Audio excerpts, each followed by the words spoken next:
Donc, ce matin, nous allons aborder deux grands mystères. Deux grands mystères de la philosophie occidentale, peut-être encore plus mystérieux que ceux que nous avons déjà vus, si c'est possible. C'était déjà pas mal, hein, avec les premiers présocratiques, les premiers Anax, Pythagore. Mais alors là, aujourd'hui, avec Héraclite et Parménide, c'est le programme de ce matin, Héraclite et Parménide, je crois qu'on touche au summum du mystère, parce qu'en fait, par rapport aux fragments de leurs œuvres que l'on a retrouvés, c'est-à-dire à peu près in extenso ce que je vous ai distribué, in extenso pour Héraclite et quasiment in extenso pour Parménide, on peut encore aujourd'hui se demander comment il se fait que presque tous les philosophes occidentaux depuis cette époque se sont référés peu ou prou aux énigmes et aux paradoxes de ces deux auteurs en les interprétant, en les réinterprétant. Enfin, vous avez une littérature vraiment très conséquente qui sont des interprétations de ce qu'on appelle les fragments d'Héraclite, parce que ce sont vraiment des fragments, ou du fameux poème de Parménide, et qui est en fait un tout petit extrait de l'œuvre de Parménide, mais que l'on n'a pas retrouvé.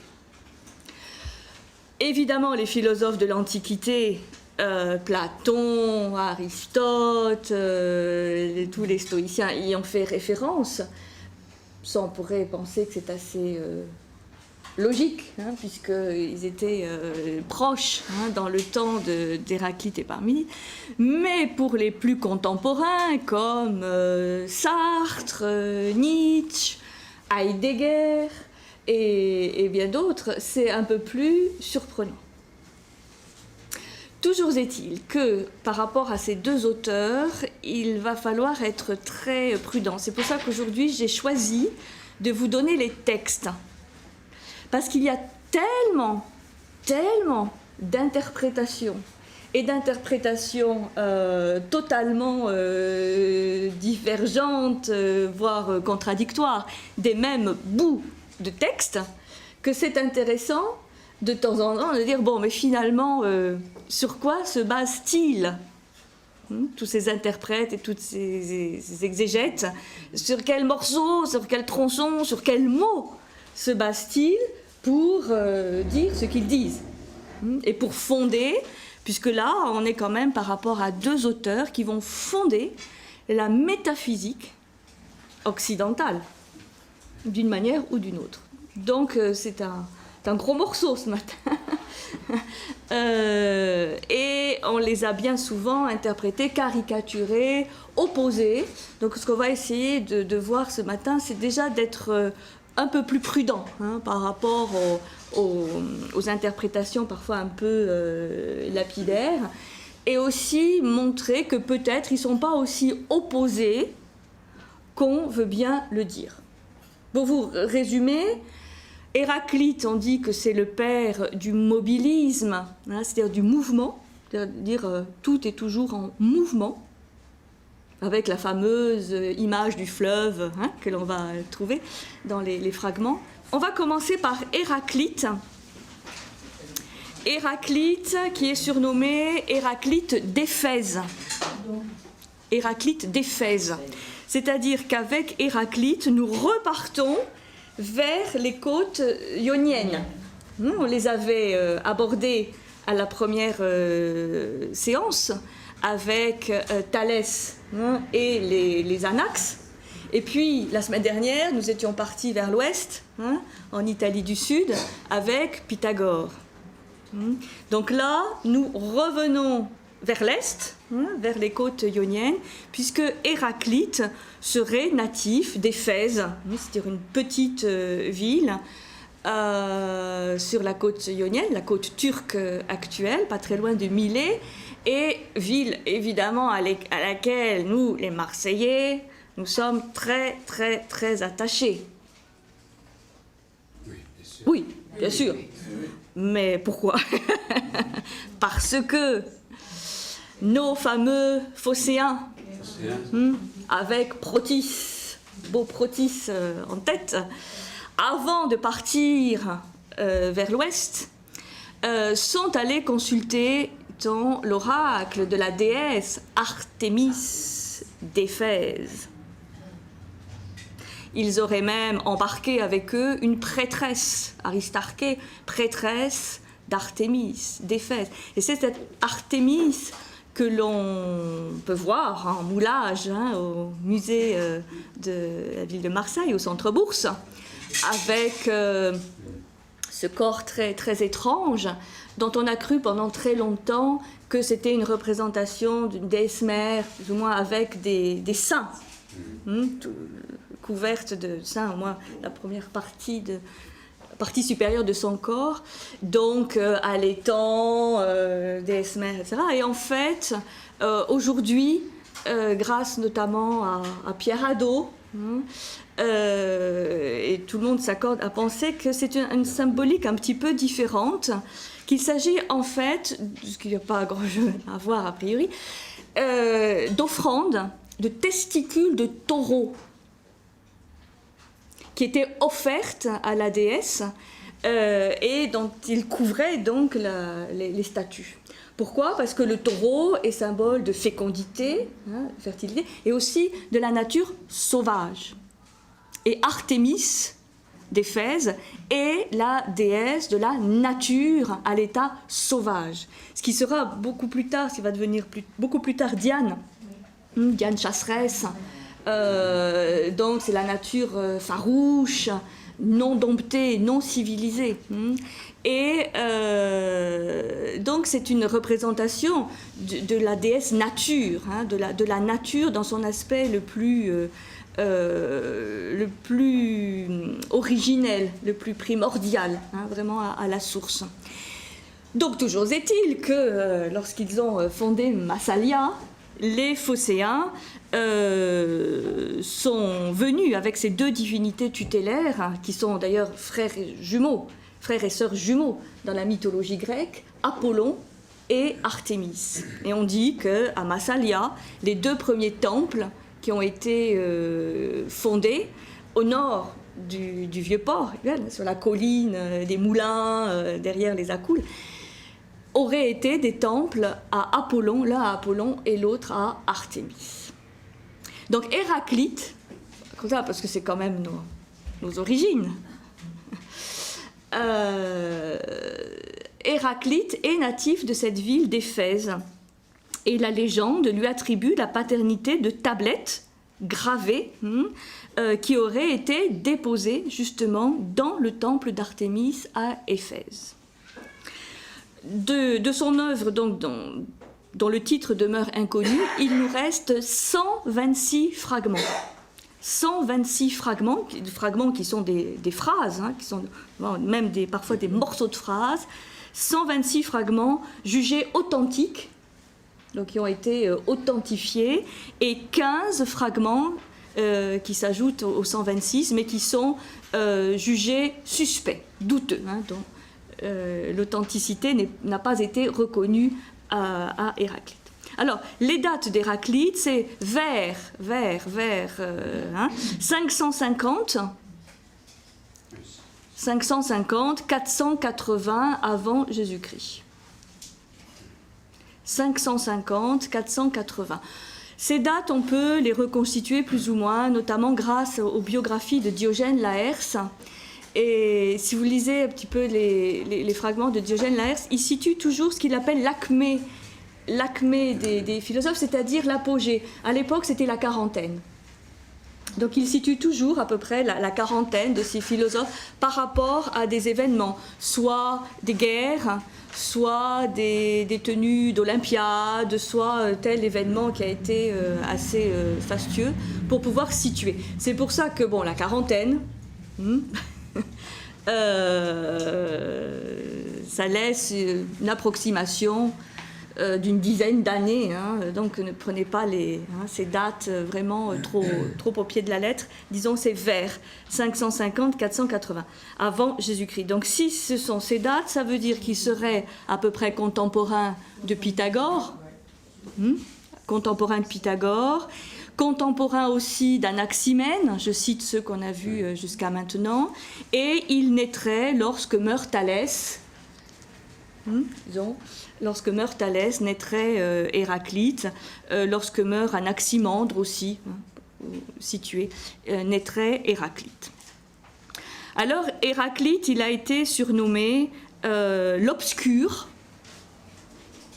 Héraclite l'Obscur, d'abord parce que on n'a de son œuvre que des fragments, mais vous allez voir que ces fragments sont aussi presque tous sous la forme d'énigmes, c'est-à-dire de phrases assez sibyllines, souvent contradictoires ou paradoxales en tout cas, et donc on se demande si ce n'est pas une volonté délibérée d'avoir exprimé un certain nombre de choses sous une forme très mystérieuse, qui évidemment suscite l'interrogation, mais aussi est la porte ouverte à toutes les interprétations possibles et imaginables.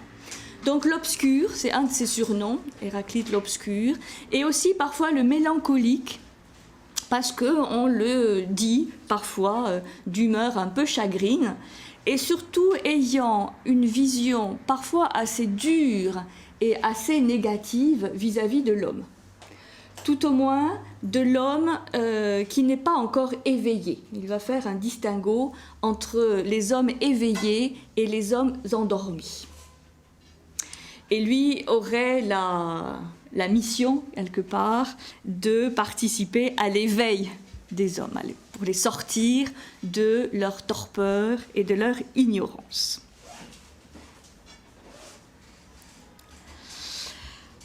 Alors, à travers tous ces fragments qui nous restent et par-delà les multiples interprétations proposées d'Héraclite, de l'Antiquité à nos jours, parce que dès l'Antiquité, il y a eu des interprétations dans de multiples sens, on peut trouver deux grands thèmes quand même qui reviennent, on va le voir.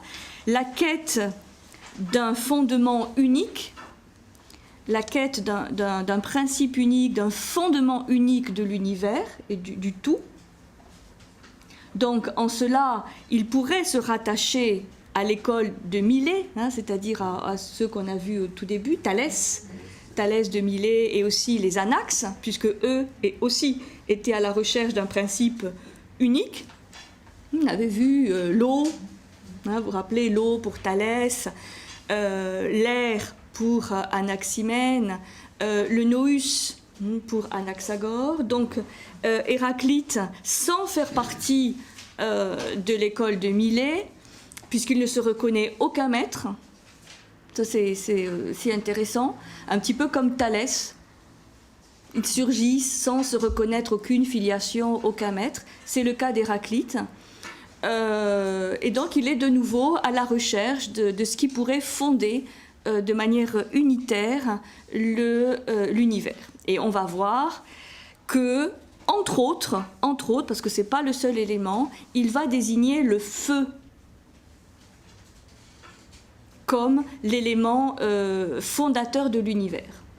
Alors souvent on dit Héraclite c'est le feu, c'est vrai, ce n'est pas que le feu, puisqu'on va voir qu'il va donner bien d'autres noms à cet un. Mais disons, c'est un des éléments qui est cité dans les fragments, le feu. Alors évidemment c'est séduisant parce que ça permet de compléter des éléments par rapport à l'eau de Thalès, à l'air d'Anaximène. Là on aura le feu d'Héraclite, mais ça va bien au-delà. Donc, la quête d'un fondement unique de l'univers et évidemment, ce que je citais tout à l'heure, le devenir et l'écoulement des choses, c'est-à-dire le perpétuel état de devenir, d'écoulement, de transformation, de métamorphose des choses. C'est vrai que cela revient dans plusieurs fragments. Alors, pour cerner le principe unique de l'univers, Héraclite a retenu des concepts et des images vraiment plurielles. Hein. Il y a donc l'un, avec un U majuscule, l'un, le logos. On va trouver chez Héraclite aussi la notion de logos, déjà. Le feu, la foudre, qui est cité comme un de ses principes fondateurs, la nature, ce qui ne sombre jamais, ce qui ne sombre jamais, celui qui est,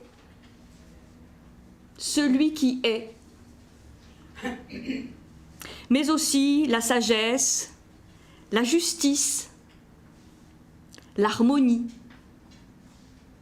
le combat, et quelque chose qui sera beaucoup retenu par la suite, la notion de discorde. Ce qui fait qu'un philosophe, idéologue tel que Marx a pu reprendre à son compte dans la dialectique marxiste des notions empruntées à Héraclite. Pour dire que ce personnage a inspiré des figures de philosophes aussi différentes que Nietzsche, Marx, Platon, Aristote évidemment et bien d'autres.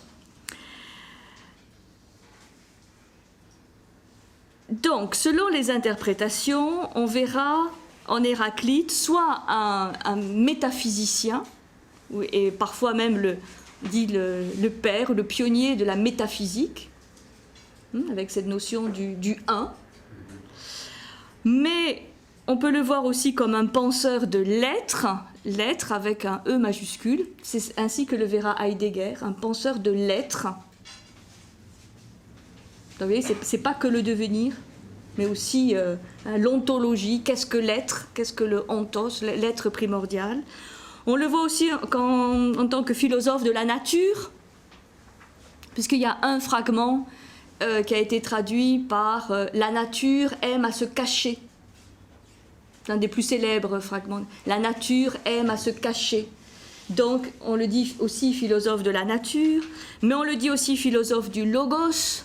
Alors, le logos, là aussi, de multiples acceptions, c'est soit la raison universelle, mais aussi la parole, le discours, le démiurge. Enfin, il y a de multiples manières de comprendre le logos.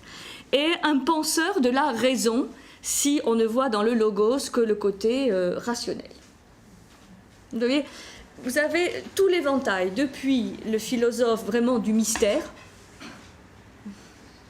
insondable, inaccessible et vraiment infini et illimité, jusqu'au penseur de la raison, c'est-à-dire de ce logos qui peut quelque part tout expliquer, tout comprendre. Pour vous donner une idée de l'éventail possible des interprétations. Puisque ce principe fondateur, unique, l'un, le feu, ou celui qui est aussi désigné comme la parole, ou comme Dieu, au singulier. Dieu, au singulier. Déjà.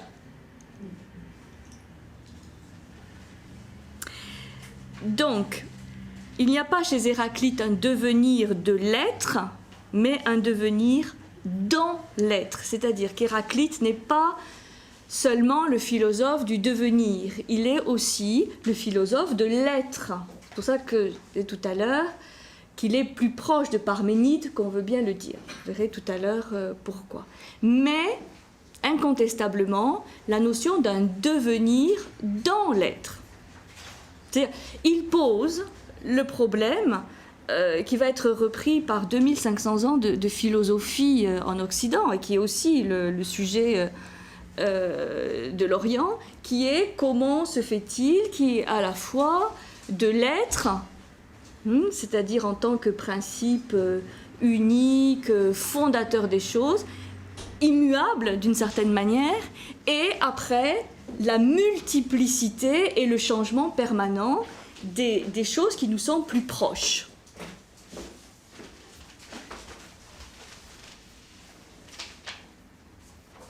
Comment expliquer les deux et surtout le rapport entre les deux. Ce que Platon reprendra à sa manière avec ces fameuses notions de monde intelligible et de monde sensible. D'un monde des idées atemporelles, hein, qui contient l'arché, le principe et l'origine des choses, mais aussi ce monde sensible dans lequel ce monde intelligible va se refléter. Et tout le problème n'est pas tant de définir chacun des deux mondes, monde intelligible, monde sensible, ou monde de l'être, de l'essence des choses, et monde de l'existant, mais surtout de voir comment les deux fonctionnent l'un par rapport à l'autre. C'est ça la démarche philosophique, de revenir aux sources, hein, aux causes, à l'origine, mais aussi d'expliquer le monde tel qu'on le perçoit. Je dis ça parce que par rapport à Parménide, il faudra peut-être le voir, non pas comme on le dit souvent, comme une opposition de l'être qui est et du non-être qui n'est pas, et de voir plutôt comment il y aurait une médiation ou un tiers état entre l'être et le non-être, ce qui permet de résoudre peut-être plus de questions que d'opposer de manière radicale l'être et le non-être, ou le néant. On est dans de la métaphysique, hein, c'est un peu abstrait, mais c'est l'origine, hein, de tout le questionnement philosophique de l'Occident, qui est le même questionnement en Orient, simplement avec des concepts, des notions un petit peu différentes. Alors, ce qu'Héraclite va sembler nous dire aussi, c'est qu'il y a ce principe unique de l'univers, mais le devenir, alors comment se passe le devenir? C'est pour ça qu'on le dit aussi père de la dialectique, avant Platon, que le devenir est constitué par un processus de contraires qui s'engendrent les uns les autres. Processus de contraires. On l'avait déjà abordé très rapidement, hein, ce processus de contraire, avec Anaximandre qui avait déjà discerné le chaud et le froid, hein, ou le sec et l'humide. Bon. Héraclite systématise un peu ceci en disant que tout processus de devenir dans le monde manifesté, dans le monde sensible, est un processus de contraire. C'est-à-dire que c'est chaque élément qui va engendrer son contraire et ainsi de suite. Ce qui explique la métamorphose et les combinaisons, les changements, hein, des choses. Aussi, oui. Les fameux couples d'opposés qu'on avait vus. Là, simplement, Héraclite met peut-être un peu plus l'accent sur la dynamique. C'est pas simplement des opposés qui sont un peu dans une opposition statique. Hein, vous vous rappelez, père, impair, masculin, féminin, qui étaient cités comme des opposés, alors que là, on dit des contraires. C'est-à-dire, on est en train d'essayer, enfin, c'est une interprétation, hein, de voir comment Héraclite essaie de comprendre la transformation, les métamorphoses des choses en restant dans la dynamique des choses en question. C'est comme un fleuve dont on voudrait comprendre le flux en étant soi-même dans le fleuve et pas au bord de la rive en regardant le fleuve qui s'écoule. C'est différent. Là, on nage avec le fleuve. Et donc, on est capable de voir les transformations en temps réel, en même temps qu'elles se font. Et ça permet aussi de vivre le lien entre les métamorphoses que l'on voit et les métamorphoses que l'on vit en soi. Disons, il n'y a pas de coupure du sujet et de l'objet. C'est une interprétation possible de ce mobilisme d'Héraclite qui est effectivement très, très séduisant. Très séduisant parce qu'il donne l'impression de pouvoir comprendre les métamorphoses du monde sans se couper du monde, mais en étant à l'intérieur. Ça, c'est une des grandes spécificités grecques, de se dire l'homme peut comprendre le monde parce qu'il fait partie du monde. Il est partie intégrante du monde. Bon, avec Héraclite et cette idée de mouvement, de mobilisme, de métamorphose, de changement, on a un bel exemple. Et que dès qu'on se met sur la rive, pour reprendre l'image du fleuve, on se coupe du fleuve. Et donc même si on le voit défiler, on ne capte qu'à un moment donné, le moment où il passe devant nous. Mais ce qu'il devient, on ne sait pas. D'où il vient, on ne sait pas. Vous voyez la différence? C'est pour ça qu'on peut parler de flux. Et donc, processus des contraires. On verra les citations tout à l'heure. Donc l'instabilité, instabilité permanente, puisque tout est en perpétuelle transformation. Donc pendant, par exemple, que le chaud devient froid, la nature, l'état de la nature, de la matière est instable. Et ça, c'est très moderne. Que tout est toujours en mouvement, que tout est toujours dans l'instabilité, dans l'incertitude, dans la dialectique des contraires. Et que dès que l'on s'attache à un aspect, on sait que on exclut l'autre. C'est presque chinois comme vision. Où le chaud, le froid, le chaud, la vie, la mort, le jour, la nuit, tout est en perpétuelle transformation et engendrement du contraire,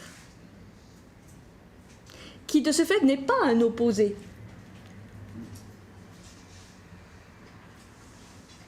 Tout ça venant d'un tout, d'une unité qui englobe l'ensemble.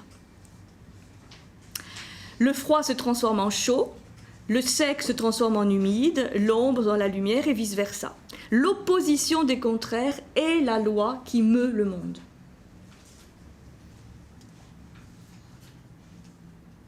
Le conflit est donc père et roi de toutes choses. Ça, c'est un des fragments. Le conflit, la discorde.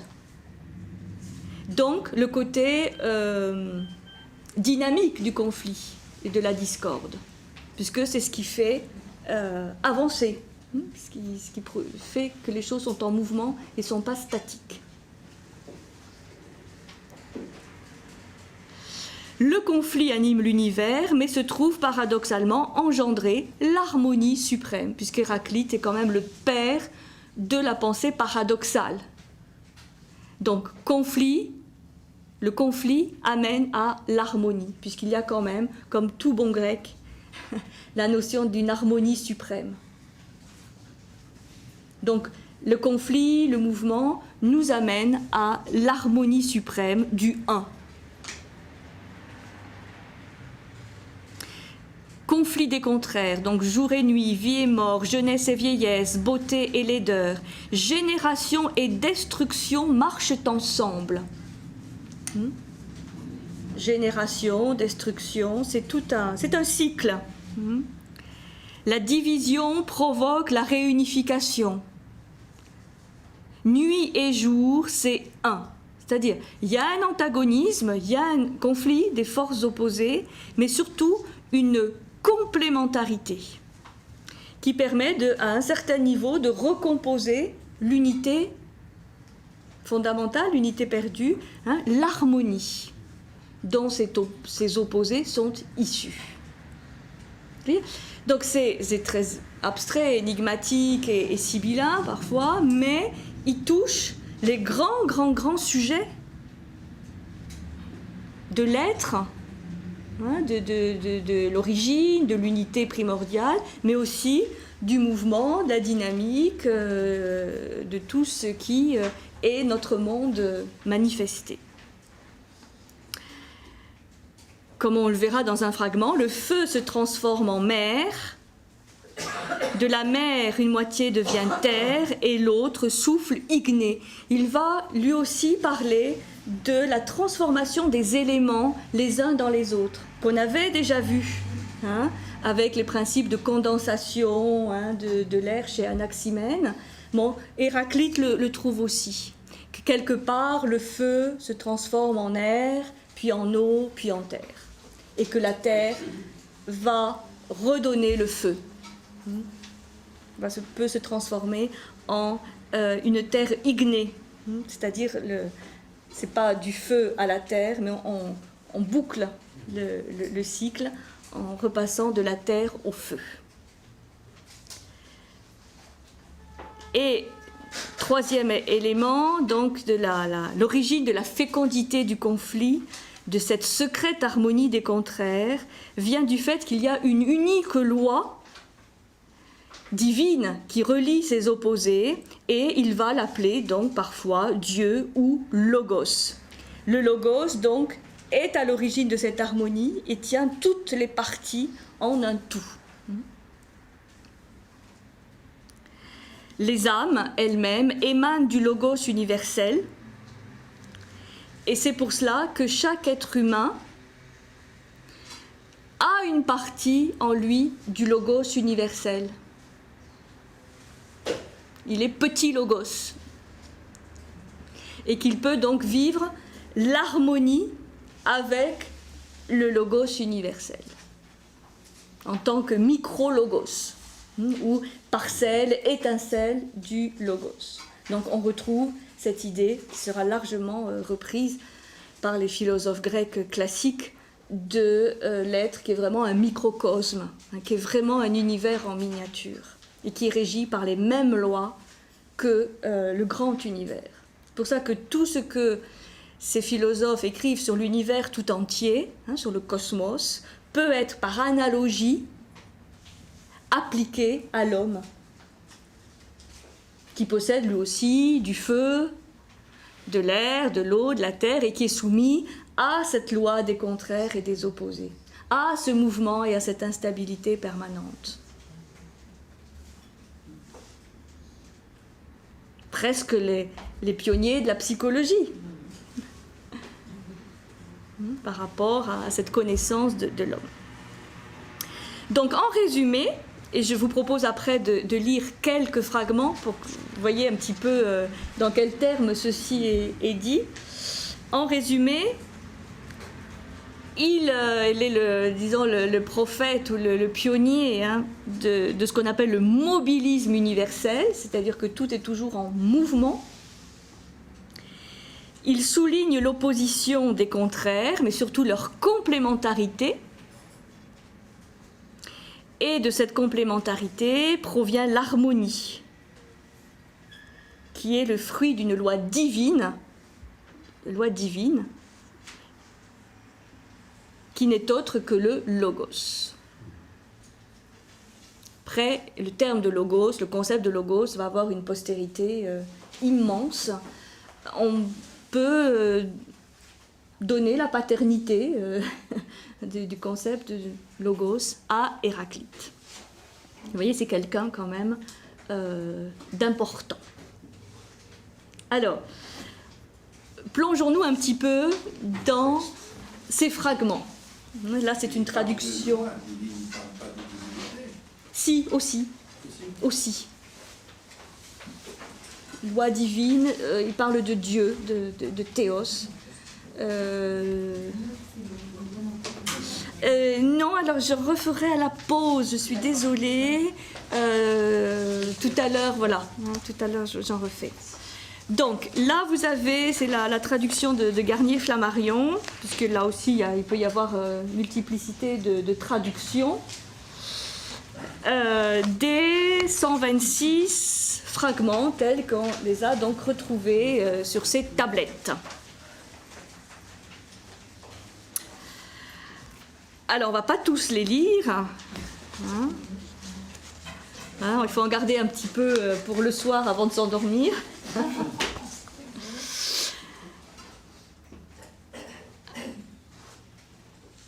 Donc, vous voyez, ce sont des phrases très courtes.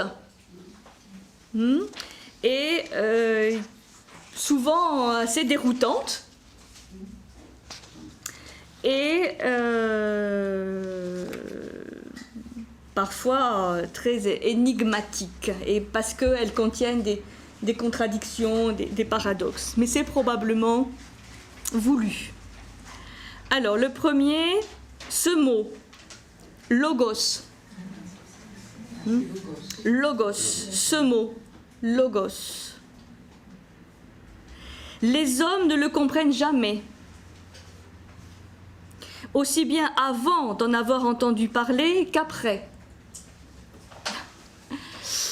Bien que tout se passe selon ce mot, il semble n'avoir aucune expérience de paroles et de faits tels que je les expose, en distinguant et en expliquant la nature de chaque chose. Mais les autres hommes ignorent ce qu'ils ont fait en état de veille, comme ils oublient ce qu'ils font pendant leur sommeil. Bon, ça qui fait dire que parfois Héraclite a sur ses contemporains un jugement un peu dur. C'est ce que certains disent. Alors après, bon, vous voyez, ne jamais oublier que ce sont des fragments qu'on a un peu reconstitués, que c'est une traduction, et que, bon, après, on peut ressentir plus ou moins des choses, mais comme je vous disais en introduction, ça a fait l'objet de beaucoup d'interprétations. Alors, le 8, ce qui est contraire est utile, et c'est de ce qui est en lutte que naît la plus belle harmonie. Tout se fait par discorde. Bon, ça c'est un des fragments les plus célèbres, les plus cités, puisque en peu de mots, on voit bien ce principe des contraires, de l'utilité des contraires, et que cette opposition des contraires amène à l'harmonie. Tout se fait par discorde.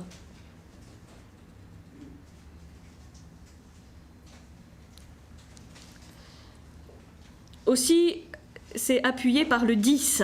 Joignez ce qui est complet et ce qui ne l'est pas, ce qui concorde et ce qui discorde, ce qui est en harmonie et ce qui est en désaccord.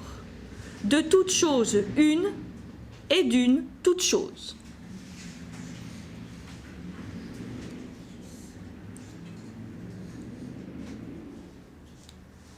Alors, la fameuse 12, l'histoire du fleuve qui revient à plusieurs reprises.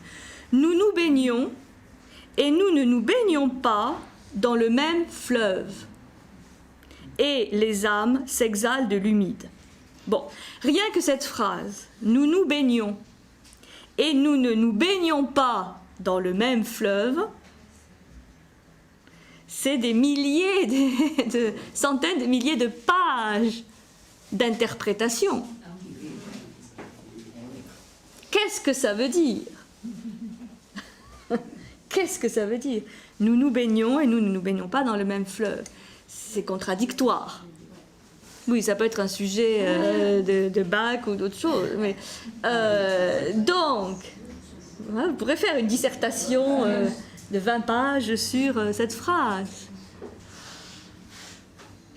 Si nous nous baignons dans le même fleuve, c'est qu'il y a quelque chose de permanent, et dans nous, et dans le fleuve. Mais tout de suite, il ajoute, nous ne baignons pas dans le même fleuve. Donc le fleuve change. Donc y a-t-il une double réalité dans le monde? Une qui ne change pas, une qui change. Qu'est-ce qui change? Qu'est-ce qui ne change pas? Et est-ce que ce qui ne change pas vraiment?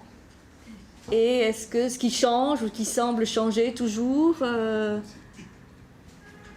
change vraiment. Et jusqu'où se fait la transformation, le changement. Bon. Ce sont plus des sources de réflexion, de méditation, quand on est dans la nature ou autre. Je crois que ça pouvait être aussi le but, disons, de choquer par la contradiction à laquelle on n'est pas forcément habitué, et de susciter la réflexion. Sachant que comme dans certaines disciplines orientales, la contradiction est faite pour éveiller et pour que l'homme puisse trouver une réponse qu'il va chercher dans les profondeurs de son être. Pas une réponse simplement rationnelle. Parce que vous voyez que par rapport à cet aphorisme, nous baignons pas, on ne peut pas avoir de réponse vraiment rationnelle. Au moins, pas dans une logique binaire. Soit on se baigne dans le même fleuve, soit on ne se baigne pas dans le même fleuve. Mais puisque c'est « et », il faut pouvoir accepter le principe de contradiction. C'est-à-dire qu'il y a peut-être une réalité encore plus vaste qui relie le fait de se baigner dans le même fleuve et de ne pas se baigner dans le même fleuve. Donc la réponse, elle est plus d'un type intuitif ou de méditation, de contemplation, que de la stricte raison intellectuelle. Quand je dis raison intellectuelle, c'est binaire. Le principe de non-contradiction. Si c'est A, c'est pas non A. Si c'est vrai, c'est pas non vrai. Enfin, vous voyez ? Donc, ça amène, je crois que c'est le côté aussi intéressant et qui rend Héraclite d'une très grande actualité, qui est le fait de nous obliger à sortir d'une logique du tiers exclu, de non-contradiction. Si c'est blanc, c'est pas noir. Ben, peut-être que si, ça peut être à la fois, simultanément, blanc et noir, ou plutôt blanc et non blanc. Et avec une causalité qui n'est pas linéaire, mais qui est cyclique. Ce qu'aujourd'hui, on redécouvre dans un certain nombre de domaines scientifiques, les boucles de causalité. Très actuel, Héraclite. Bon, à partir vraiment de petits morceaux, parce qu'on ne sait même pas si les phrases sont complètes. Mais c'est ce que nous avons. Alors, qu'est-ce que j'ai noté ? La 30. Ce monde-ci, le même pour tous les êtres, aucun des dieux ni des hommes ne l'a créé. Rappelez ce que je vous avais expliqué au tout début. Le monde existe de tout temps. Il est, de toute éternité. Aucun des dieux même, ni des hommes ne l'a créé. Mais il a toujours été. Et il est. Et il sera un feu, voilà l'idée du feu, toujours vivant, s'allumant avec mesure et s'éteignant avec mesure. C'est là où nous avons l'image du feu comme principe igné fondamental. Donc il n'y a pas de création du monde. Non.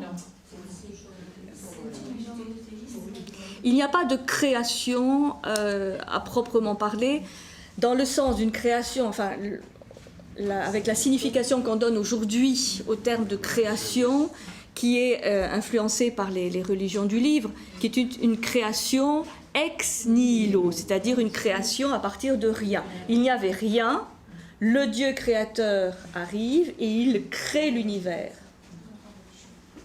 Ça, jamais un Grec, et même plus largement un Antique, n'aurait dit cela. Puisque pour lui, il y a toujours une substance préexistante. Et donc, les dieux ne sont pas des créateurs. Ils sont au mieux des organisateurs, des ordonnateurs, mais à partir de quelque chose que eux-mêmes n'ont pas créé.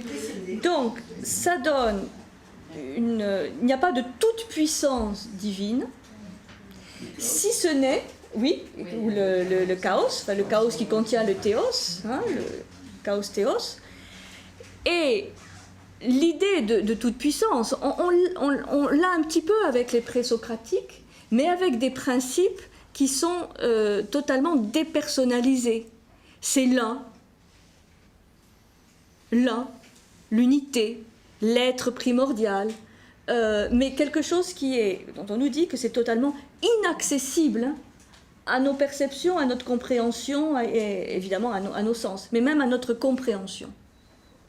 Donc, le plus haut que nous puissions percevoir, c'est le chaos, comme substance primordiale qui contient le théos, qui contient le divin, et à un moment donné, chaos et théos interagissent, et c'est le cosmos qui apparaît. Et lorsque le cosmos se termine, puisque c'est cyclique, le cosmos se désintègre quelque part et reviennent les principes chaos, théos. Mais qui sont? C'est comme une respiration. Donc, c'est pour ça qu'on va parler d'émanation, de processus de manifestation, de processus d'incarnation, mais pas de création.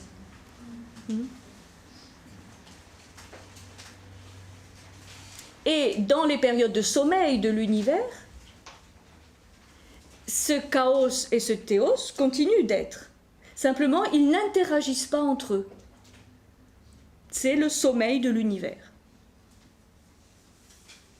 Et il y a un moment donné où, pour une raison que l'on ignore, chaos et théos commencent à vibrer. Et il y a une interaction qui se passe entre le chaos et le théos, entre la substance primordiale et le principe divin, et ça y est, le processus de manifestation étant ce qu'on appellerait aujourd'hui le Big Bang. C'est-à-dire que... Mais le Big Bang, c'est une nouvelle relation entre le chaos et le théos, mais avec un chaos et un théos qui existaient avant, qui sont avant. Donc ça ne donne jamais aux dieux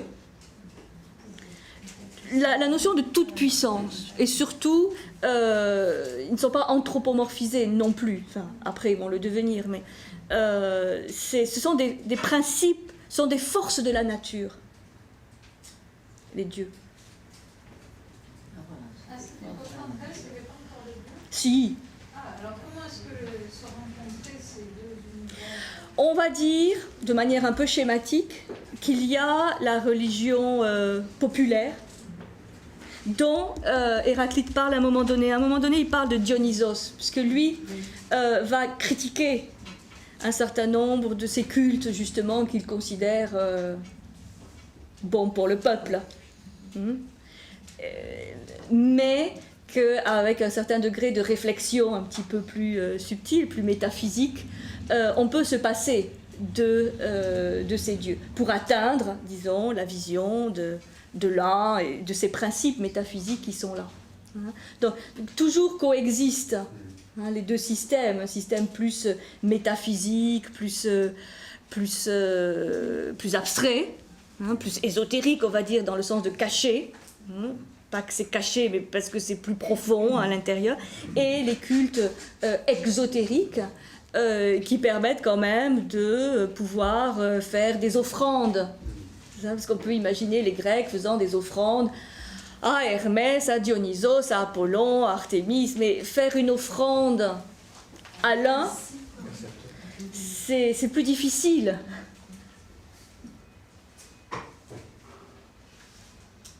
Donc il y a coexistence des deux. Quand il dit, par exemple, le 15, dans le fragment 15, « Car si ce n'était pas de Dionysos qu'on mène la pompe en chantant le cantique aux parties honteuses, ce serait l'acte le plus éhonté. Mais c'est le même, Hadès ou Dionysos, pour qui on est en folie et en délire. » Donc là, il fait référence aux orgies, aux extases dionysiaques qu'il juge de manière un peu négative. Bon, pourquoi je faisais toutes ces digressions je ne sais plus. Bon. Revenons à nos moutons. Alors, le 31. Les transformations du feu sont en tout premier lieu la mer. Et la moitié de la mer est terre. La moitié presse-terre, vent tourbillonnant. Donc, vous voyez, là, vous avez le feu, l'eau, la terre et l'air. La terre devient mer liquide et est mesurée avec la même mesure qu'avant de devenir terre. Donc la terre aussi redevient eau. La terre, c'est de l'eau condensée, mais elle peut aussi redevenir eau. C'est une boucle, hein, c'est un circuit. Le 36. Pour les âmes, mourir, c'est se changer en eau. Pour l'eau, mourir, c'est devenir terre. Mais de la terre vient l'eau, et de l'eau vient l'âme. Vous voyez, c'est assez énigmatique, hein, comme... sibyllin. Hein? Bon. Alors, une petite pique. La 40. Le fait d'apprendre beaucoup n'instruit pas l'intelligence. Autrement, il aurait instruit Hésiode et Pythagore, ainsi que Xénophane et Hécatée. C'est là la réputation un peu... Ce qui est intéressant au niveau historique, hein, parce qu'il connaît Hésiode, hein, ils sont contemporains. Bon, vraiment apprendre avec beaucoup de prudence. Hein. Bon, on le cite parce que c'est toujours un peu rigolo. Mais... La sagesse, le 41. La sagesse consiste en une seule chose, à connaître la pensée qui gouverne tout et partout. Vous voyez, la pensée qui gouverne tout et partout. Ça, finalement, c'est très proche de Parménide, qui dit l'être, c'est la pensée. Donc, ne les opposons pas de manière aussi radicale qu'on le fait bien souvent. Hein. Ils sont plus proches. 47, bon ça c'est plus facile. Ne nous empressons pas de porter un jugement sur les choses essentielles. Alors, on continue avec le fleuve. Nous descendons et nous ne descendons pas dans le même fleuve. Nous sommes et nous ne sommes pas. Vous voyez que Shakespeare n'a rien inventé. Il n'a rien inventé. Donc c'est pareil là. Nous descendons et nous ne descendons pas dans le même fleuve. Nous sommes et ne nous sommes pas. Donc, qui sommes-nous? Et qui ne sommes-nous pas? 51. Ils ne comprennent pas comment ce qui lutte avec soi-même peut s'accorder. Mouvement en sens contraire, comme pour l'arc et la lyre. Toujours le principe des opposés, hein, des contradictoires, mais qui mènent à l'harmonie. Alors, il y en a une qui a fait énormément couler d'encre, qui est très, très, très mystérieuse.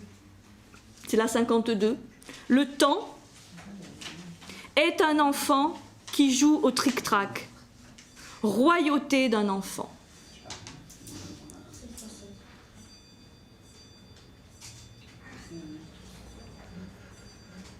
C'est très mystérieux, hein, comme le temps est un enfant qui joue au tric-trac. Royauté d'un enfant.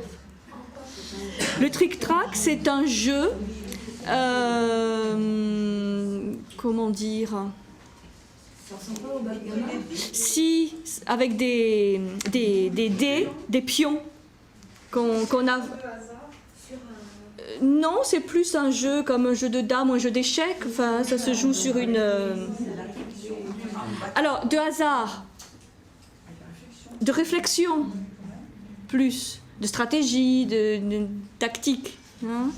Si on le rapporte au 70, il y a des dés aussi, hein, voilà. Ouais.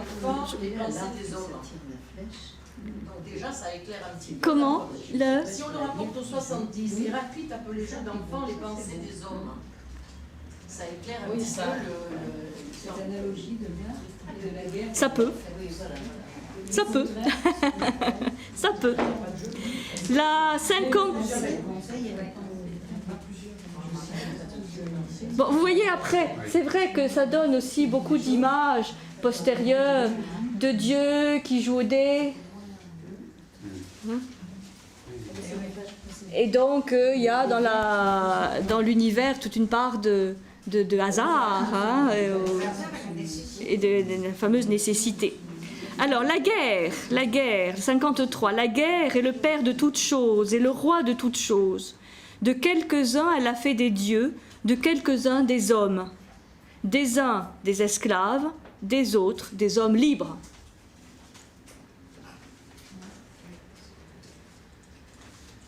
L'harmonie invisible vaut mieux que celle qui est visible.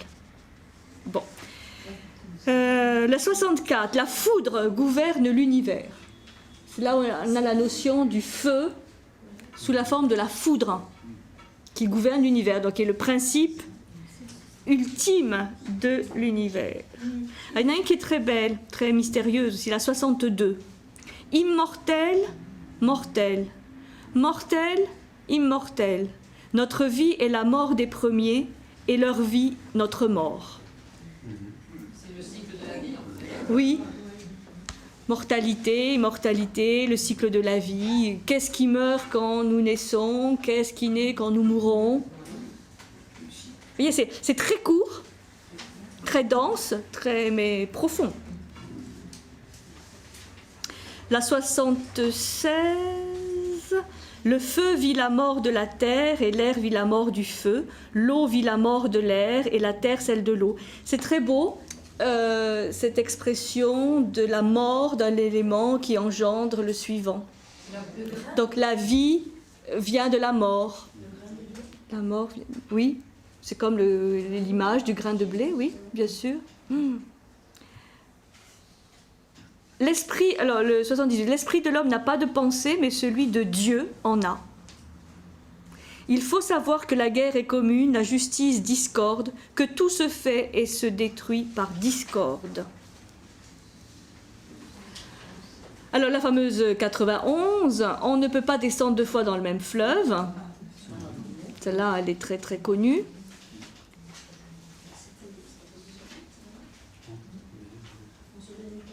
Le 115, à l'âme appartient le logos qui s'augmente lui-même. Vous voyez, déjà du Socrate dans l'air, la 116, à tous les hommes, il est accordé de se connaître eux-mêmes et de faire preuve de sagesse.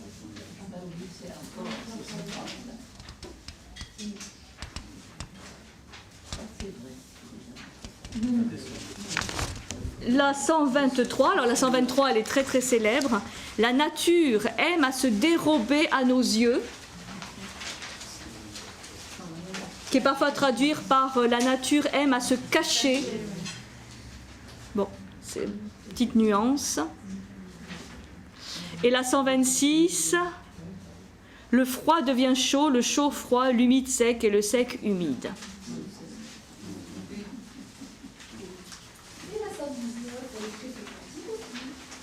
Pour chaque homme, son caractère et son daimon. Le daimon, oui. Oui.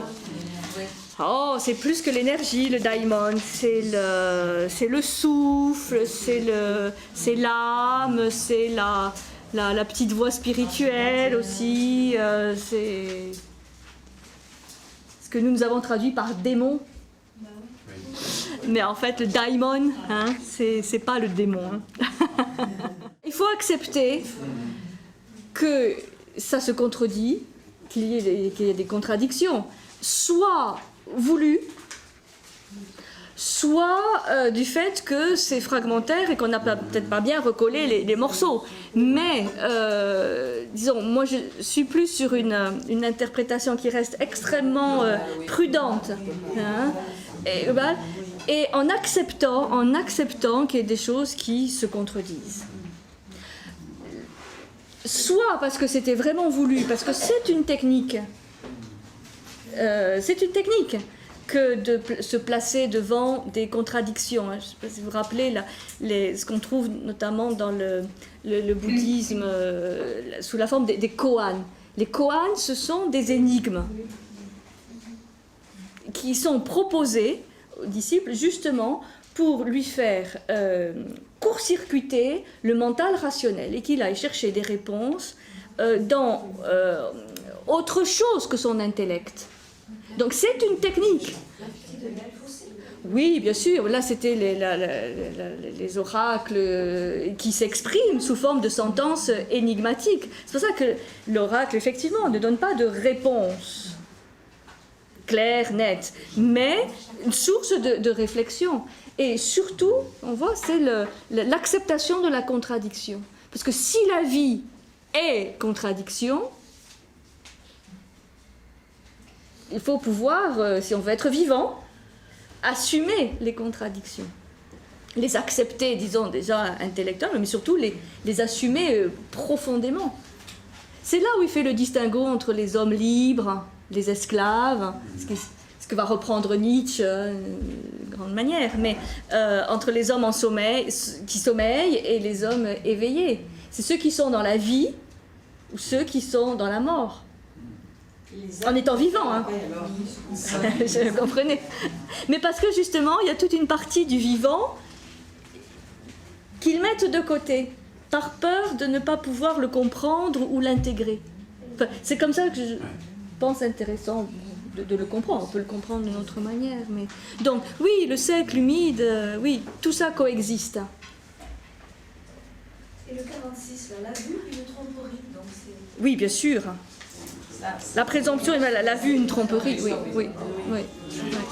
de philosophes qui se sont inspirés, oui. Ils ont peut-être une interprétation très personnelle. Ah mais absolument.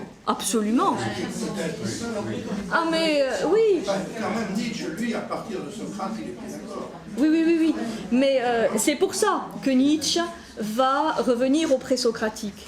Heidegger revient au présocratique. Parce que tous ceux qui sont préoccupés de métaphysique reconnaissent qu'il faut remonter au présocratique.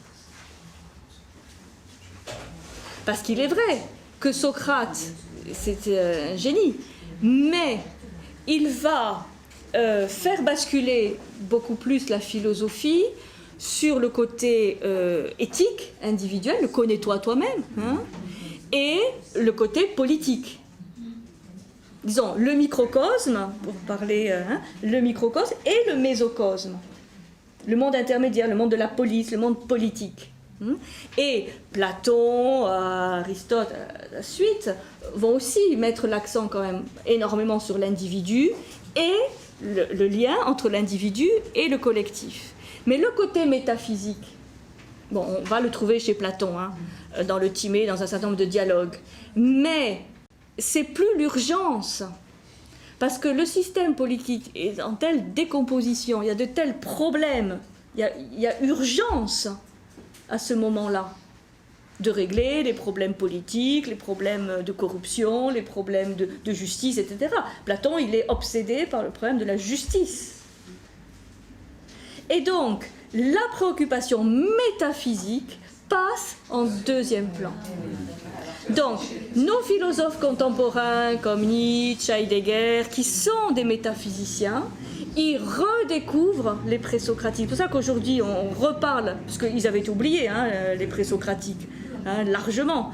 Et on les redécouvre au 19e, parce qu'on se rend compte que quand on veut vraiment une réflexion, aussi sibylline soit-elle, mais métaphysique, c'est-à-dire qui intègre le micro, le méso et le macro, c'est là qu'il faut aller chercher avec aussi peu de matière que l'on est, mais parce qu'après, il va y avoir un oubli.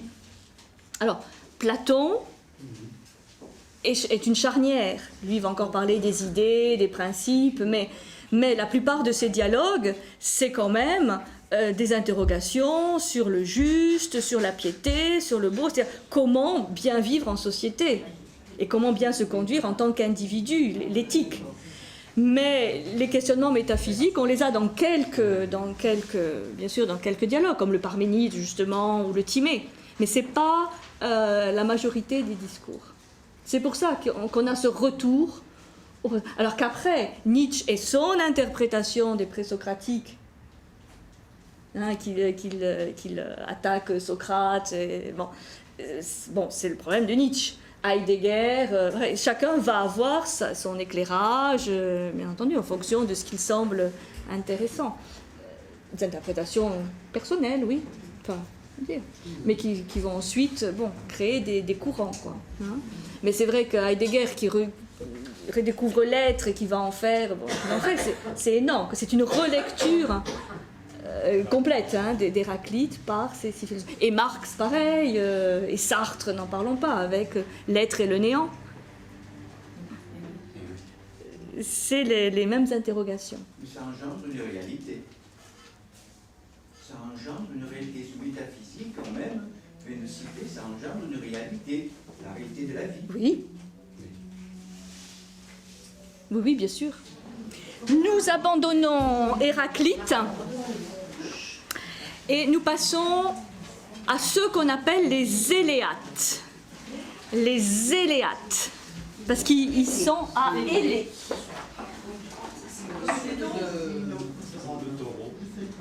Éléates, donc, nous repassons en Italie du Sud, avec ceux qu'on appelle les Éléates ou les ontologues. Ontologues, parce qu'ils vont développer la philosophie de l'être. Donc, ils sont un peu différents de l'école de Millet, ils vont plus se demander quel est le principe fondateur de l'univers, enfin le principe premier, mais ils vont s'interroger sur la nature de l'être. Ils sont trois, à être vraiment connus. Le fondateur de la lignée, c'est un certain Xénophane, comme souvent les pionniers moins connus que ceux qui vont venir après. Xénophane de Colophon. Xénophane de Colophon, qui est un exilé ionien qui va mener une vie errante et qui va venir s'installer à Élé. Donc c'est lui qui crée le courant à Élé, dans la petite ville d'Élé. Son disciple immédiat sera le fameux Parménide. Alors Parménide, les dates, c'est environ 500 à 450 avant Jésus-Christ. Et le fameux disciple de Parménide, qui est peut-être le plus connu, qui est le fameux Zénon d'Élé, à ne pas confondre avec Zénon de Citium, le fondateur des Stoïciens, Zénon d'Élé, qui lui est connu par ses fameux arguments paradoxes. Vous avez entendu peut-être parler du problème d'Achille et de la tortue, ou de la flèche qui n'atteint jamais la cible. Bon, ce sont un certain nombre d'arguments, à la fois de logique et métaphysique, pour prouver l'absence de mouvement. C'est pour ça que Parménide, surtout en fait, je pense, à cause de Zénon, a été vu comme le chantre de l'immobilité, en opposition à Héraclite, alors qu'en fait, lui-même, Parménide, et vous allez le voir avec le texte que l'on a de lui, qui est le fameux poème, que c'est pas aussi tranché, oui, aussi tranché. Alors, quelques éléments sur lui, on ne sait franchement pas grand-chose, mais on sait qu'il publie une œuvre métaphysique qui se serait appelée De la nature. pour cette époque, ça n'a rien d'original, dont on aurait donc qu'un fragment qu'on appelle aujourd'hui le poème de Parménide, puisque c'était écrit avec un certain style, un certain rythme, un petit peu comme notre poésie.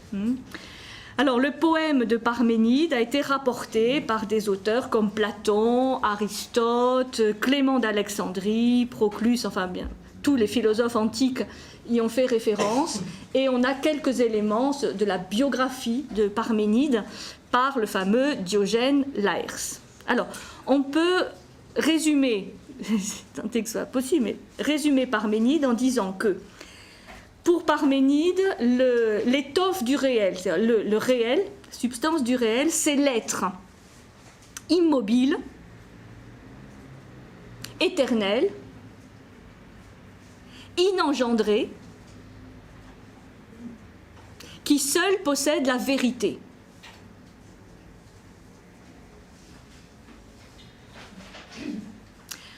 Alors, cet être dont parle Parménide serait en amont du chaos théos, c'est-à-dire encore au-delà. C'est une étape encore plus initiale, encore plus primordiale, encore plus fondamentale. Donc là, c'est pour ça qu'on est vraiment, et je conçois que c'est abstrait, dans de la métaphysique quasiment pure, puisqu'on parle de principes qui sont vraiment parmi les plus élevés qui soient dans la pensée. Donc cet être immobile, éternel, inengendré, s'opposerait aux fugaces réalités sensibles, vouées au changement et à la mort. C'est pour ça que, d'un certain point de vue, la vision de Parménide intègre la vision d'Héraclite, dans la mesure où il y a tout un pan de la réalité qui est soumis à la mort, au changement. Plutôt que de les voir comme des visions vraiment qui s'opposent, on peut les voir comme des visions qui se complètent. L'un mettant un peu plus l'accent sur le mouvement, et l'autre mettant un peu plus l'accent sur ce qui est immuable, mais avec pour tous les deux la conscience de l'un et de l'autre. Je crois ceci un peu plus juste, disons, c'est une interprétation personnelle, plutôt que de dire Héraclite c'est le mouvement et Parménide c'est l'être immobile, parce qu'ils étaient bien conscients, l'un et l'autre, que le réel est fait des deux, et que la problématique est d'arriver à jongler, à trouver cet état qui relie ces deux aspects du réel. Ça va ? Alors, seul est l'être, puisque c'est vrai que quelques petites phrases du poème, c'est l'être est, le non-être n'est pas. C'est-à-dire, il affirme la puissance de l'être. C'est vrai qu'il insiste sur l'être est. Et le non-être n'est pas. Et le non-être n'engendre pas l'être. Seul l'être est. C'est très condensé comme formule. L'être est. Le non-être n'est pas. Bon. C'est ça Parménide. Enfin, vraiment très condensé. Donc, il dit que l'être est la pensée aussi. L'être est inséparable de la pensée. Et cette pensée, elle est comme l'être parfait, indestructible, immortel, éternel.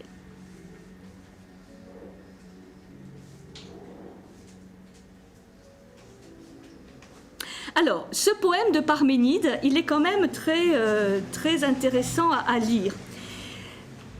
C'est tout ce qu'on a de l'œuvre de Parménide.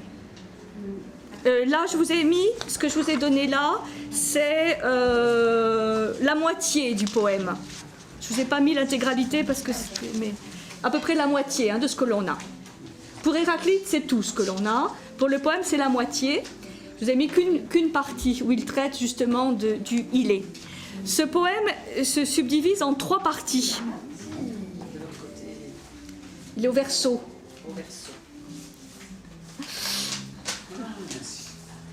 Eh oui, il faut tourner les pages. Alors, 3 parties dans ce poème de Parménide, donc vous en avez une partie. La première traite d'un voyage initiatique. Vous l'avez pas, cette partie-là. On y voit Parménide se décrit comme un jeune homme enlevé par des cavales et conduit sur un char jusqu'au pied d'une déesse, jusqu'au pied de la divinité, après que les portes du jour et de la nuit lui aient été ouvertes. Ces portes du jour et de la nuit sont gardées par deux figures emblématiques qui symbolisent la justice, c'est Dikée et Thémis. Vous voyez, ce jeune homme, c'est pour ça qu'on parle d'un voyage initiatique, parce que c'est un rêve, et se voit donc accueilli par la grande divinité qui va l'instruire, qui va lui donner son message. Et donc cette déesse lui révèle qu'il existe 2 voies, la voie de la vérité et la voie de l'opinion. Donc, c'est là où Platon, quand il parle de l'opinion, la fameuse doxa, et qu'il s'agit de remonter jusqu'à la vérité, il aurait pu s'inspirer de Parménide. D'ailleurs, il a écrit un dialogue qui s'appelle Parménide. Donc, la voie de la vérité et la voie de l'opinion. Ça, c'est la première partie. La deuxième partie du poème traite de la voie de la vérité. Et c'est là où on a l'univers qui est décrit comme une sphère, avec en son centre la présence de la nécessité, et c'est la voie de l'être. C'est là où la divinité lui explique que c'est la voie qu'il faudrait qu'il emprunte, qui est la voie de la vérité, la voie de l'être. La voie de l'être. Puisque l'être est, le non-être n'est pas, et que l'être égale la pensée. Et la troisième partie lui explique la voie de l'opinion, celle qu'il ne faut pas suivre, qui est la voie du périr, du non-être. Vous voyez, c'est... Heureusement que le style est assez enlevé, surtout au début, où on est dans un monde un peu onirique, parce que là, on a des notions qui sont quand même très complexes. Alors, la première partie, c'est quoi? C'était quoi alors, la première partie, c'est... La voie de la vérité et... Non, la première partie, c'est le voyage. Ah, le voyage, c'est ça. Tu vois, c'est toute une page, je dis, les cavales qui m'emportent m'ont entraîné aussi loin que mon cœur en formait le désir.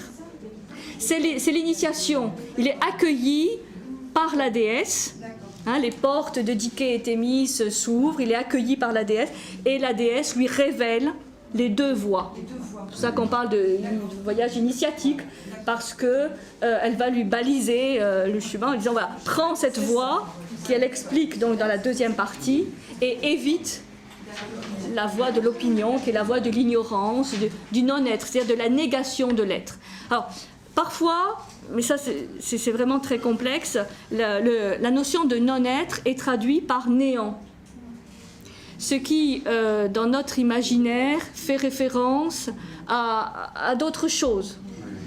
C'est-à-dire à une sorte de vide ou de négation, surtout si on est un peu sartrien.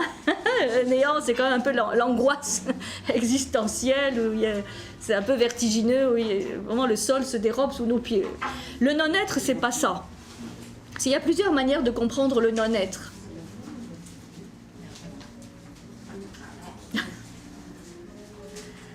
Donc là, c'est des notions qui est extrêmement difficile de traduire et d'appréhender. Et donc il vous explique pourquoi chacun a pu le comprendre selon sa sensibilité. Donc, voyons un petit peu le texte. Nous sommes dans la deuxième partie. c'est le début de la deuxième partie. Mais je vais vous lire quand même. Je vais vous lire la fin de la première partie. Donc, il voit la divinité, déesse, grande déesse, qui lui dit, là, c'est pas dans ce que je vous ai donné, « Viens, je vais t'indiquer, retiens bien les paroles que je vais prononcer. Quelles sont donc les seules et concevables voies s'offrant à la recherche ? La première, à savoir qu'il est et qu'il ne peut non être, c'est la voie de la persuasion, chemin digne de foi qui suit la vérité.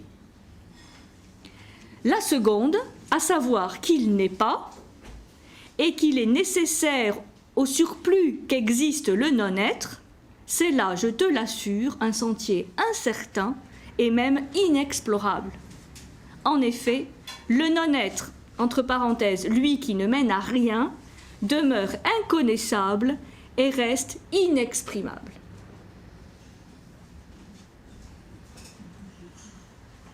Alors là, il y a multiples manières de comprendre ce passage.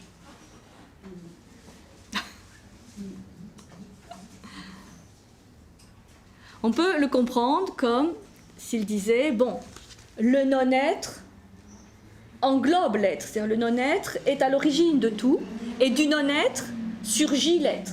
Mais, comme c'est quelque chose qui est de toute façon inaccessible, inconnaissable et inexprimable, c'est pas la peine de s'en préoccuper, mieux vaut commencer ces réflexions à l'être. C'est une possibilité, pour ne pas que le candidat se perde dans quelque chose qui est vraiment, vraiment trop abstrait. Alors qu'à partir de l'être, l'être est, bon, on peut voir, disons, le tapis se dérouler. C'est une possibilité. Une autre possibilité, c'est que, puisqu'il évoque quand même cette notion de non-être, que le non-être et l'être coexistent.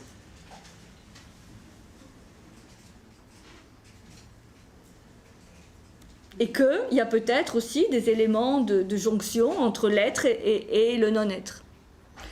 Et une troisième possibilité, c'est-à-dire vraiment, le non-être est engendré par l'être, dans le sens d'une négation de l'être, mais là, c'est une voie où on peut se fourvoyer, parce qu'on ne voit les choses que par la négative. Autre possibilité. Bon. C'est pas évident. Le premier que tu as dit, c'était le non-être qui engendrerait l'être qui engloberait l'être. Donc oui, le non-être, et puis il y aurait la pensée au milieu avec l'être. Voilà. Et l'être pourrait surgir du non-être. Mais comme on pourrait dire que la lumière surgit des ténèbres, mais que quelque part on dit lumière parce qu'il y a eu les ténèbres, que l'un ne peut s'expliquer que par rapport à l'autre. Bon, c'est très complexe, hein. Donc on a multiplicité d'interprétations possibles. Toujours est-il qu'il y a tout un courant de penseurs à cette époque qui se posait la question en ces termes. Et là on a vraiment une réflexion qu'on appelle métaphysique, enfin, ce qu'au moment d'Aristote, on appellera la métaphysique, c'est-à-dire ce qui est au-delà de la physique, où là ne peuvent y accéder que nos éléments mentaux, parce que c'est non perceptible par nos sens, c'est au-delà de la sensation, de la perception, c'est vraiment mental, catégorie mentale. Bon. Car même chose sont et l'être et le penser. Donc le non-être, ce n'est pas la pensée. À partir du moment où on veut mettre l'accent sur la pensée, on met l'accent sur l'être.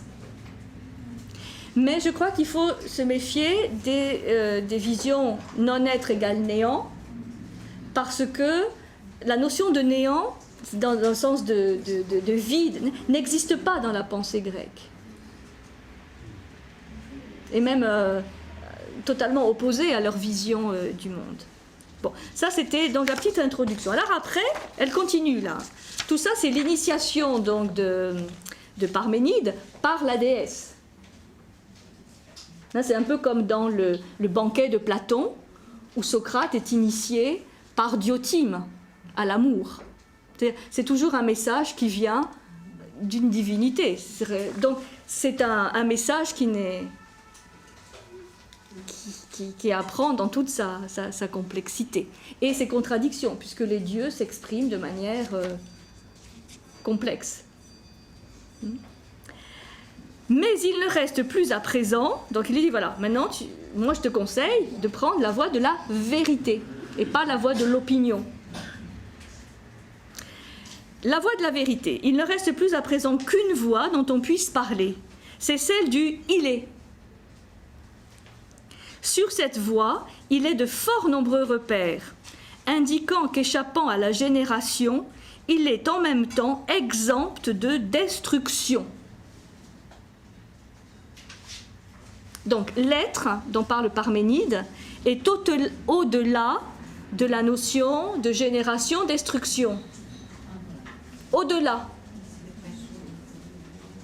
Héraclite, lui, nous parle du processus de génération et de destruction. Mais Parménide, lui, s'intéresse à l'être qui est au-delà, au-delà, au-dessus, par-delà. Car il est justement formé tout d'une pièce, exempt de tremblement et dépourvu de fin. Et jamais il ne fut et jamais ne sera, puisqu'au présent il est, tout entier à la fois, un et un continu.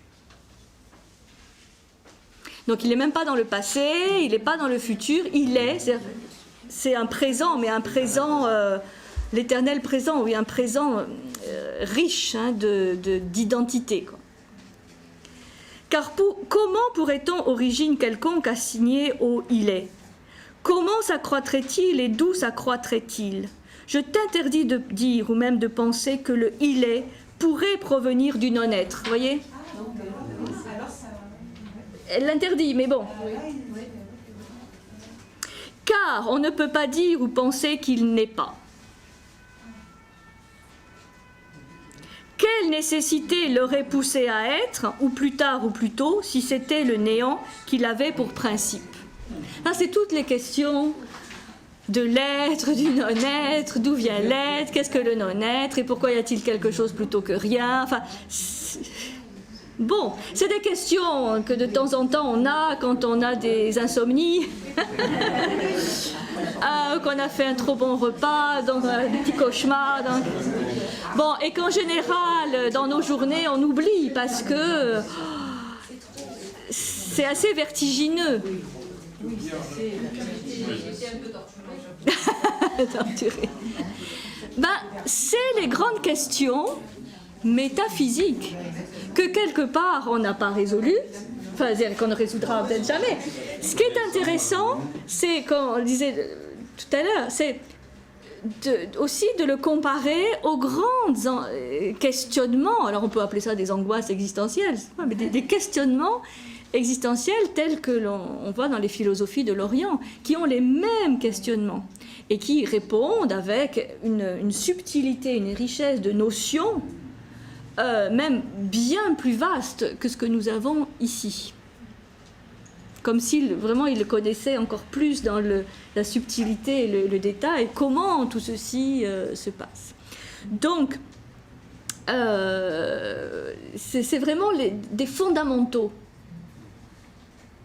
qui ne doivent pas nous torturer à notre tour les méninges, mais pour se donner peut-être quelques éléments de repère. Dans l'histoire de la philosophie, c'est quand même nos racines en tant qu'occidentaux, mais aussi des éléments qui peuvent continuer à être très, très actuels, quoi. Parce que quand on lit les découvertes ou les recherches sur le Big Bang et tout le questionnement de qu'est-ce qu'il y avait avant le Big Bang, on va trouver des hypothèses aujourd'hui scientifiques qui ont à voir avec ces questionnements. On avait vu à propos de Pythagore et de la théorie des vibrations, qu'il y a aujourd'hui des hypothèses sur la théorie des corps, qui ressemblent. Ça prouve qu'on est toujours dans les mêmes interrogations. Et nos métaphysiciens, aujourd'hui, il y en a peut-être pas trop, mais on les trouve peut-être paradoxalement chez les scientifiques, qui bute à certaines limites. Hein. Vous savez, les constantes de Planck, par exemple, qui est une limite. Bon, mais et au-delà, et là, on retrouve ces gens. 2500 ans après, on retrouve ces mêmes interrogations. Hein, aujourd'hui, on sait que la matière est faite de vide, qu'il y a le mouvement brownien. Enfin, ces gens ont eu des captations, des intuitions métaphysiques extraordinaires. Extraordinaires.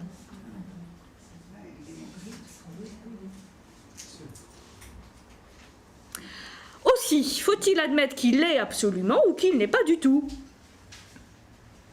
Donc l'être est. C'est pour ça que c'est condensé dans cette phrase qui peut sembler une tautologie. Bon, on va pas se torturer quand même, Ménin, pour dire l'être est. Bon, ça va, l'être est. Un enfant de 3 ans peut le dire. Oui, bien sûr, mais c'est un questionnement qui peut aussi un petit peu aller au-delà, qui n'est pas simplement une tautologie. Parce que certains ont été très méchants. Hein. Bon. L'être est. Bon. Jamais non plus la force attachée au discours ne pourra concéder que du néant procède un être susceptible à lui de s'ajouter. Aussi, Dike lui a, l'enserrant dans ses liens, de naître ou de périr, ôté toute licence. En fait, elle le tient. Alors, Dike, c'est la justice.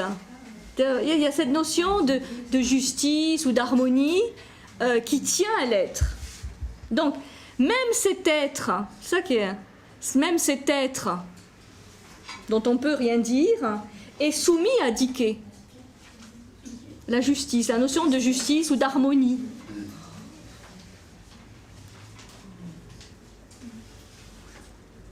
C'est la raison. Ah non, c'est en amont, c'est un principe de justice dans le sens d'harmonie.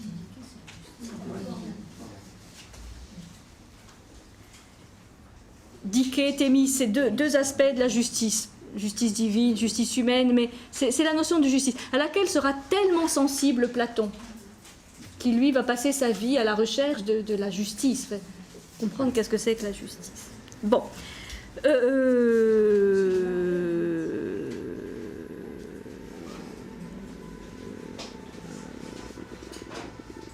Un peu plus loin. Or, il est immobile, c'est la deuxième colonne. Hein. Or, il est immobile. Alors voilà, l'être, il est immobile. C'est là où on a pu opposer Parménide et Héraclite, parce que cet être, il est immobile. C'est la deuxième colonne. Or, il est immobile, pris dans les limites de formidables liens. Il est sans commencement et il est sans fin, car la génération comme la destruction ont été écartées loin de lui, et la foi véridique les a elle aussi rejetées. Identique à lui-même, en lui-même il repose, il est là en lui-même immobile en son lieu, car la nécessité, ça c'est très important, que plus tard va être appelé Eros. Parce que Eros, avant d'être le dieu de l'amour, est le dieu de la nécessité. Parce que Eros est le plus ancien dieu. Ça fait partie là, de l'évolution de la religion grecque, où on va avoir des principes au départ, des lois de la nature qui peu à peu vont être anthropomorphisées. Entre Cupidon et Eros, nécessité, il n'y a pas grand-chose à voir. Mais Eros, c'est la nécessité. C'est-à-dire que l'être est soumis à la nécessité. On dit la nécessité fait loi. Bon, le concept de nécessité, c'est ce qui va après expliquer toutes les lois de la nature. Il y a nécessité pour l'être d'être. C'est-à-dire à un moment donné de se manifester. Nécessité. Alors c'est un concept très, très puissant. Eros. Alors, le fait que ce soit Eros est intéressant aussi, parce que c'est la force d'amour, donc de cohésion. C'est pas l'amour charnel qui se viendra après, c'est l'amour en tant que cohésion, fusion, union, nécessité. Donc il y a cette puissante notion d'harmonie,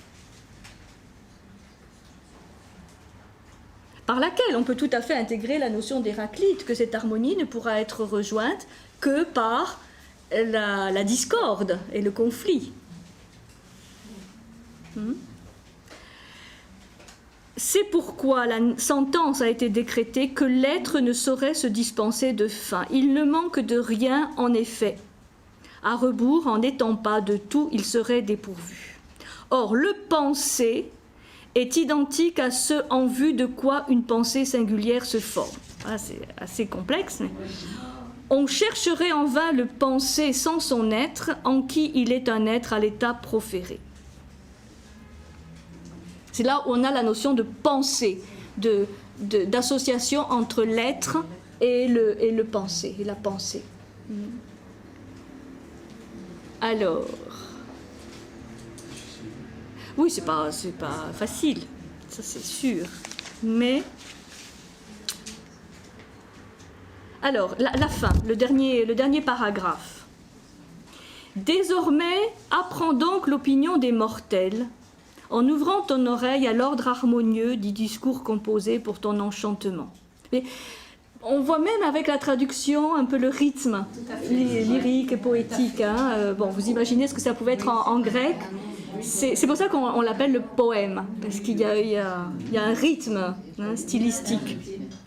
Il y a un nombre de pieds que la traduction a essayé de garder quand même. On s'en rend compte quand on le lit à voix haute. Ils ont par convention en effet assigné à deux formes des noms, mais des deux cependant, une n'en est pas digne.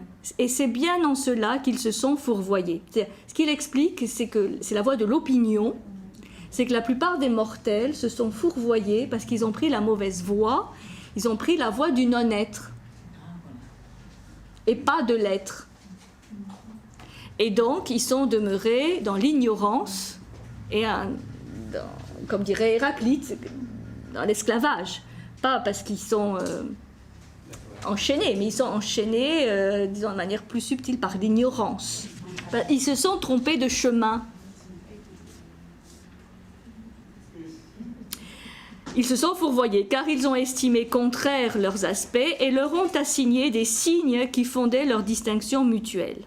Des deux, l'une est le feu éthéré de la flamme, c'est le feu caressant et c'est le feu subtil, identique à lui-même en toute direction, mais qui à l'autre forme identique n'est pas. C'est-à-dire, soit on s'identifie au feu éthéré de la flamme et ça c'est la voie de la vérité, soit on s'identifie à son opposé, ou ce qu'on croit être son exact opposé, c'est la nuit sans clarté, dense et lourde d'aspect. Voici tel qu'il nous semble en sa totalité le système du monde et son arrangement que je vais te décrire afin que nul mortel n'en sache plus que toi. C'est là où on parle d'une initiation, puisqu'il y a vraiment une connaissance qui est transmise à Parménide, mais pas aux autres mortels. C'est-à-dire qu'il a dû mériter, quelque part, quand même cet enseignement de la divinité. Et que les autres mortels qui n'auront pas eu ce message vont continuer à se fourvoyer. C'est pour ça que là, on est très proche, disons comme pour Héraclite, de cette pensée des mystères. Oui, voilà. Que ce n'est pas encore la pensée rationnelle, totalement intelligible, mais ce côté mystérique, intuitif, de captation, où il y a ceux qui sont initiés au mystère, comme disait Homère, heureux celui qui est initié au mystère, parce qu'il voit un peu plus la lumière. Et les autres, ils le sauront un jour. Mais en attendant, ils sont dans l'obscurité. Alors, c'est complexe, mais ça va nous donner les fondements de ce qui va venir, de tous les courants qui vont venir après. Ceux qui vont être un peu comme Platon, dans l'idée qu'il y a un monde intelligible, un monde sensible, et que tous les deux participent l'un à l'autre. Il va y avoir aussi les courants plus dualistes, qui vont dire, voilà, il y a le monde intelligible, il y a le monde sensible, ils s'opposent. Parce que c'est vrai que dans cette vision des opposés, on peut aussi créer une vision dualiste, ou manichéenne. On dit, là, il y a le blanc, bon. Et il y a ceux qui vont chercher tous les éléments de médiation entre ces deux éléments de lumière et de ténèbres, de feu et d'obscurité. Ça va poser toutes les hypothèses, enfin ça intègre toutes les hypothèses qui vont être prises par la suite. Par les platoniciens, par les aristotéliciens, par les stoïciens, par les épicuriens, les plotins, et donc aussi tout le christianisme, tous les philosophes chrétiens. C'est vraiment une source fondamentale. Vous voyez que c'est pas simple, c'est contradictoire, c'est subtil, hein, et donc après ça peut donner tous les systèmes, les éléments de réflexion. Hein. Alors, bon, voilà pour le poème de Parménide, hein, que souvent on condense « l'être est, le non-être n'est pas ». Pour finir très rapidement avec Zénon, Zénon est un disciple de Parménide. Et lui, il veut absolument argumenter pour faire comprendre que son maître a raison. Et donc le mouvement, lui, va être obsédé par le fait de démontrer que le mouvement n'existe pas, que l'être est immobile. D'où tous ces fameux arguments ou paradoxes qu'il va développer pour prouver que l'espace est sans mouvement, que le mouvement n'existe pas. Et c'est là où on trouve ces fameux, ce qu'on appelle les arguments de Zénon, ou les paradoxes de Zénon, dont il y en a deux qui sont hyper connus, qui est le fameux paradoxe d'Achille, donc, et de la tortue. Donc là, c'est pas le lièvre et la tortue, c'est Achille et la tortue. Et donc, c'est une course où la tortue part avant, Achille donc part après, et Zénon veut montrer qu'Achille, même s'il court plus vite que la tortue, ne rattrapera jamais la tortue. Oui, dans La Fontaine, c'est un peu ça. Peut-être. Parce que le lièvre dans La Fontaine, il s'est dispersé. Oui, c'est parce que c'est moral. Parce que c'est moral. Là, c'est une. Ah, pourquoi C'est comme. Alors, c'est un autre. Là, je fais durer un peu le suspense. C'est comme l'histoire de la flèche. Tirer une flèche. Il prouve que la flèche n'atteindra jamais la cible. Alors, c'est pour ça qu'aujourd'hui on dit oh ben c'est quand même c'est présocratique, ils étaient un peu simplets, parce qu'on sait bien que quand on tire une flèche, bon, si tout va bien, elle atteint sa cible, et que si Achille court plus vite que la tortue, forcément Achille va rejoindre la tortue ou voire la dépasser. Donc là c'est dans un autre plan. Pourquoi ? Parce qu'il dit. Bon, il faudra bien réfléchir, hein, pas que vous rejetiez cet argument comme étant simplet. Il dit, pour qu'Achille rejoigne la tortue, il y a un espace. Là, hein, à un moment donné, il y a un espace qui sépare Achille de la tortue. Pour parcourir cet espace, il lui faudra d'abord parcourir la moitié de l'espace. Et de cette moitié, encore la moitié. Et de cette moitié de moitié, encore la moitié. Bref, il subdivise l'espace à l'infini. Et c'est la raison pour laquelle, devant parcourir cet espace qui est infini, il ne pourra jamais rattraper la tortue. C'est comme pour la flèche et la cible, mettons qu'il y ait tel espace qui sépare la flèche de la cible. Pour atteindre la cible, il faut parcourir déjà la moitié de l'espace, et de cette moitié, la moitié. Et ce qui fait que, comme le mouvement n'existe pas, jamais la flèche n'atteindra la cible. Il n'y a pas d'arrêt Non, parce qu'il n'y a pas de mouvement. Ce qu'il veut montrer, surtout, c'est... Disons, ces exemples sont faits pour faire réfléchir, hein, pas pour dire... il ne faut pas être obnubilé par le résultat, hein, mais par la structure de l'espace que Zénon veut absolument prouver, par un espace qui est sans mouvement. Mais c'est contradictoire, puisqu'il court. Oui, voilà. La flèche, elle part. Et la flèche, elle part. Bon, ça a fait couler beaucoup d'encre et ça a fait travailler énormément de ménage, hein, ces arguments de Zénon.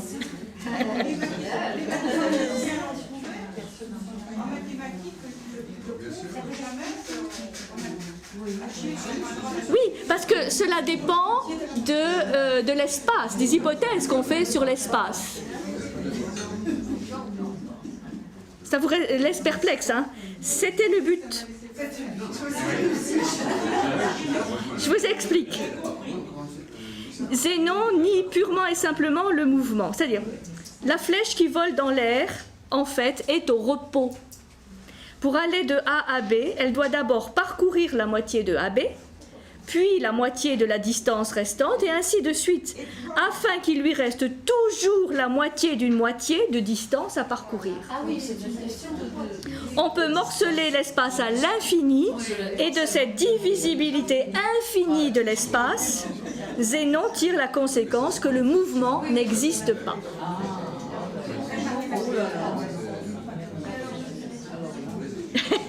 C'est parce qu'on peut séparer, on peut diviser l'espace à l'infini, donc il restera toujours un espace infranchissable. De même que on peut dire que le non-être englobe l'être,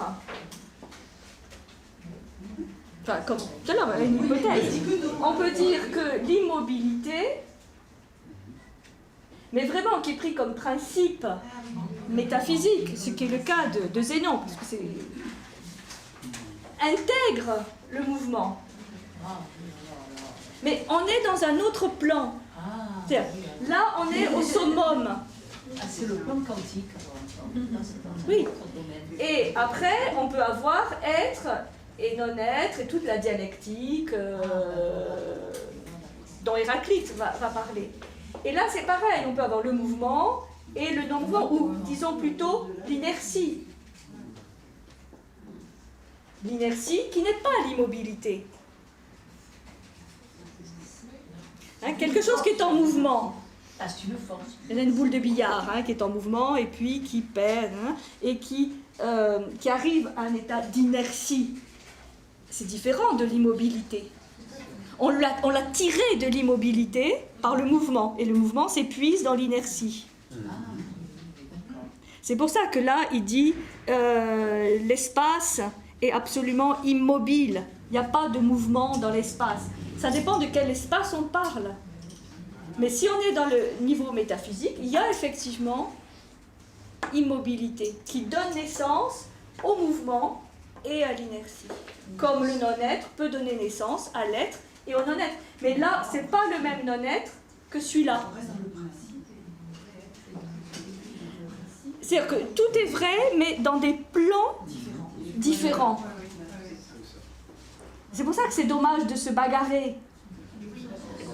Qui a raison, Héraclite, Parménide? Ils ont tous les deux raison. Oui, mais il n'a pas pris un exemple facile, voilà.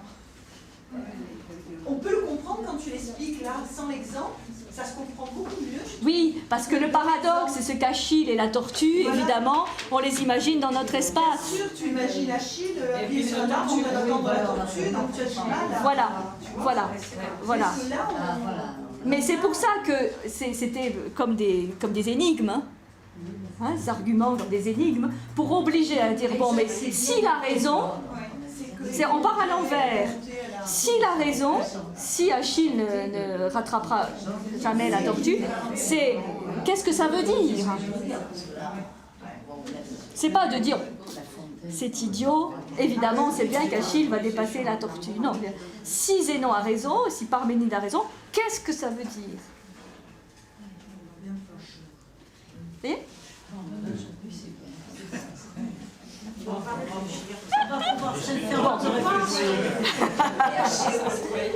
C'était la séance la plus métaphysique de toute l'année.